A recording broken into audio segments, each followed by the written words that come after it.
Good morning দোস্তরা, চলো আজকে তোমাদেরকে আমার সাথে নিয়ে যাব মিড টার্ম পরীক্ষা দিতে।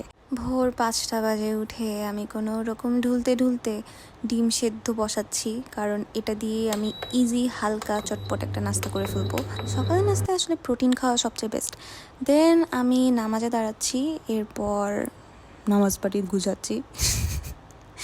কি বোরিং ভাই, আমি কোনো কথাই আসতেছে না মুখে। আচ্ছা যাই হোক, এরপর ডিম সিদ্ধ খাবো। আমি না ডিম সিদ্ধ লবণ দিয়ে খাইতে অনেক পছন্দ করি। আর কে কে আসো আমার মতো এরকম যারা লবণ দিয়ে খাও?